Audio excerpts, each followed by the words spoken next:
Class 9 mathematics বসে দেখি 15-2 এর কোশ্চেন নাম্বার 7 এর একটি অঙ্ক।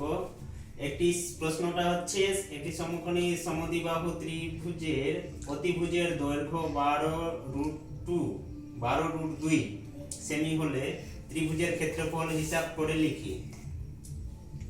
তো ত্রিভুজের ক্ষেত্রফল প্রশ্নটা হচ্ছে একটি সমকোণী ত্রিভুজ দেওয়া আছে যার অতিভুজের দৈর্ঘ্য 12√2, তার ক্ষেত্রফল নির্ণয় করতে বলছে। তো এখানে ছবি এঁকে নিয়েছি।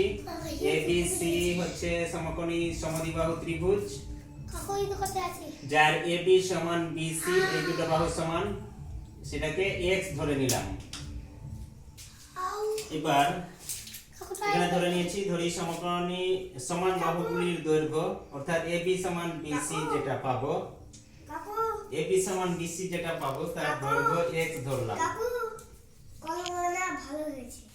ধরি সমান বাহুগুলির দৈর্ঘ্য x সেমি, সেমি মানে সেন্টিমিটার। এখন সমকোণী ত্রিভুজের ক্ষেত্রে আমরা জানি অতিভুজ স্কয়ার সমান লম্ব স্কয়ার প্লাস ভূমি স্কয়ার।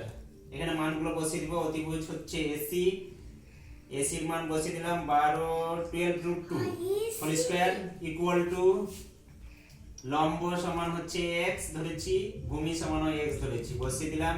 তো এইদিকে বাম দিক ডান দিক করে দিলে এটা x স্কয়ার যোগ করে 2x স্কয়ার হয়ে গেল। আর এটাকে ডান দিকে লিখে দিব, তো 12 গুণিত 12 গুণিত √2 এর স্কয়ার করলে 2 পাবো। ঠিক আছে, ইমপ্লাইজ এখান থেকে x স্কয়ার নিলাম, এই 2 আর এই 2 কেটে গেল যেহেতু দুই দিকে গুণ আকারে আছে। তো এখানে x স্কয়ার সমান 12 গুণিত 12 ইমপ্লাইজ x সমান √12 গুণিত 12 থেকে একটা 12 বেরিয়ে আসলো। অতএব কি পেলাম, লম্ব মানে উচ্চতা, তো ব্র্যাকেটে লিখে দিয়েছি লম্ব বা উচ্চতা সমান ভূমি, যেটা বলা আছে কোশ্চেনে সমদ্বিবাহু সেটা অনুযায়ী সমান কি পেয়েছি 12, x এর মান পেয়েছি 12 সেমি। তার মানে কি পেলাম, সমান বাহু দুটোর দৈর্ঘ্য কি পেলাম 12 সেমি। এখন সমকোণী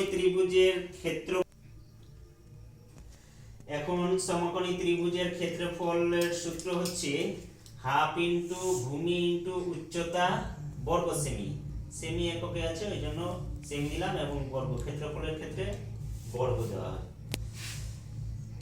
তো হাফ ইনটু হাফটা বসালাম ইনটু ভূমি মানে হচ্ছে যা পেয়েছি, ভূমি এখানে দেওয়া আছে পেয়ে গেছি 12 বসিয়ে দিলাম। উচ্চতা মানে লম্ব সমান কত পেয়েছি 12 বসিয়ে দিলাম। এবার এটাকে ক্যালকুলেশন করব, সরল করব। তো 2 নিচে আছে 12 উপরে আছে, কেটে দিয়ে 6 পেলাম। কি পেলাম, 6 গুণিত 12 গুণ করলে পেয়ে যাব 72 বর্গ সেমি। অতএব লিখে দিব নির্ণয় ত্রিভুজের ক্ষেত্রফল সমান 72 বর্গ সেমি। এটাই অ্যানসার। ধন্যবাদ।